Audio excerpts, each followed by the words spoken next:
We're joined now by Mississippi College softball coach Brooke O'Hare. Coach O'Hare in her 6th year as head coach of the Choctaw softball program. Coach, thanks so much for joining us. And let's talk first of all about the season last year, a second straight trip to the NCAAs, and you've been out of the NCAA tournament 3 out of the last 5 years.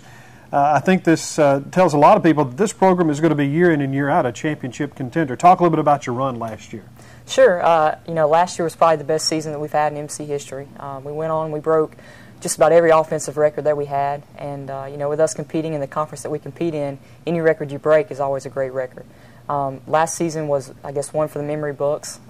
It was the best overall team chemistry that we had. Everybody wanted the same goals. Everybody got along, which usually doesn't happen very often. And the good thing was that most of the kids on the team were new last year. We had probably, 6 new starters on the field. And so to bring that team from the fall to actually be able to play together and be a national contender was just tremendous for us. It was one for the record book, I can tell you that. One we'll never forget.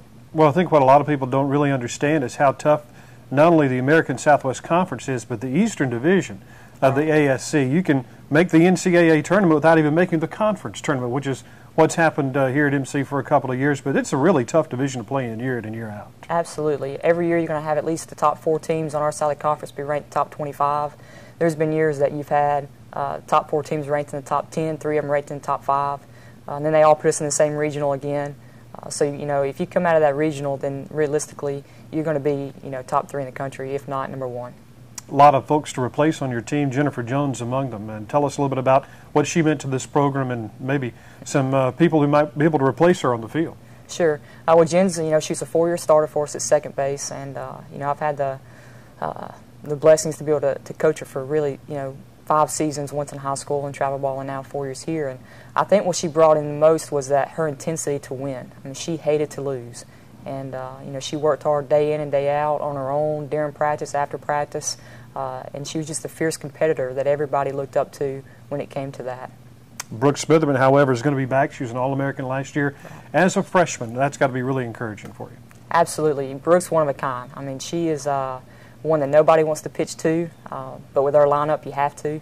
And, she looks to improve every stat that she had from this past season, which is going to be very difficult with the stats that she did throw in and all the awards that she, did receive. But, Brooke's the kind of kid that nothing's good enough, so she's going to continue to get better year in, year out. Kim Mason is a young lady who is coming off shoulder surgery. Tell us a little bit about her recovery and if she's going to be ready to go, you think, for the spring. Sure. Actually, her recovery is going extremely well. She's ahead of schedule, and she'll start throwing in December, if not a little bit earlier. So I think by January she'll be good to go. February she'll be, all in for us. Now, you're right now in the middle of a fall period where you get to practice and play some practice games. What are some of the goals that you have for your team during this period of the season? Well, right now we're trying to get them to play together. We pretty much have a new infield, third base and second base, and catching depending on how we do our rotation. And so they're really trying to figure things out. And that's been kind of difficult for us because they're new. And the outfield is going to be solid. We've got 2 returners, and then we've got 2 other kids that are fighting for positions day in and day out, and they're pushing each other really well. So for the fall, it really is to see who we can put where and who's going to step up and be a leader for us on the field. In terms of structuring your practices, what does the NCAA allow you to do at the Division III level in the fall? In the fall, we get 4 weeks, 4 days a week, 1 playing date with 3 games. So your playing date's going to involve who this year? Delta State, East Mississippi Community College.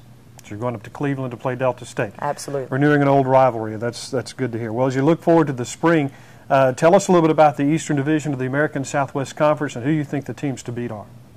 I never know. You just don't know. It's really flip a coin. Every time they play each other, we play each other, you never know who's going to win. It may be an extra inning ball game. They may get run ruled. It's just, you never have a clue what's going to happen. So we've got new coaches coming in. A lot of teams lost some key members of their team, so you don't know who they're bringing in. But realistically, I would still continue to say Tyler, ETBU, Louisiana College, and Mississippi College will be your top 4. As you go out and recruit, are you finding that a lot of high school softball programs are much more advanced now than they were, say, 6, 7 years ago when you took this job? Absolutely, especially in Mississippi. I mean, softball in Mississippi has come a long way. And a lot of that has to do with travel ball here has actually picked up a lot, and they're going outside the state and playing all the other teams across the country. And that's been just mind-blowing to see it from 6 years ago to today, to see how much time they're putting into it and how much their families are putting into it to be able to get their kids to be the best athletes they can be when it comes to softball.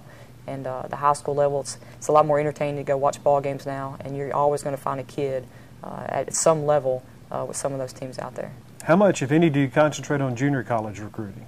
I do a lot of junior college. I didn't when I first came in, but you know, it always ends up how we lose kids. We lose so many a lot of years that we need to always bring in some experienced players. So this year we actually brought in a lot of freshmen because we had a lot of JUCO kids last year, and then this upcoming season we'll bring in a lot of JUCOs. And who are the other schools that you find yourself competing against for recruits a lot? Are there schools in our conference or other schools here in the state of Mississippi? Actually, we compete a lot with Division II schools in Alabama and some Division I schools in Alabama. There's a couple that we go with Millsaps and ETBUs and Texas Tylers and LCs, but realistically we go with a lot of D2 programs. So the players that choose to come to Mississippi College, what are they telling you in terms of why they chose to come to MC versus a Division II school or maybe a D1 school elsewhere? Well, for one, we tell them we're going to win.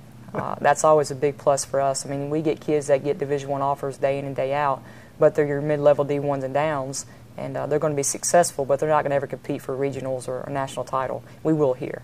So that's always the first big selling point. The second is it's a good Christian atmosphere, and our girls and our team, family atmosphere that we have, we build those relationships, and they come to know that this is the place that they're supposed to be at. Tell us when the season starts and who your first opponent is, if you can remember from the schedule. Season starts the third weekend in February, and we're going to open up with Concordia from Texas. All right, well, Brooke, thanks so much for your time. We appreciate it, and we wish you good luck in the spring. Thank you. And good luck against Delta State as well. We always want to beat the Lady Statesmen. Absolutely. Appreciate it. That's Brooke O'Hare, head softball coach here at Mississippi College.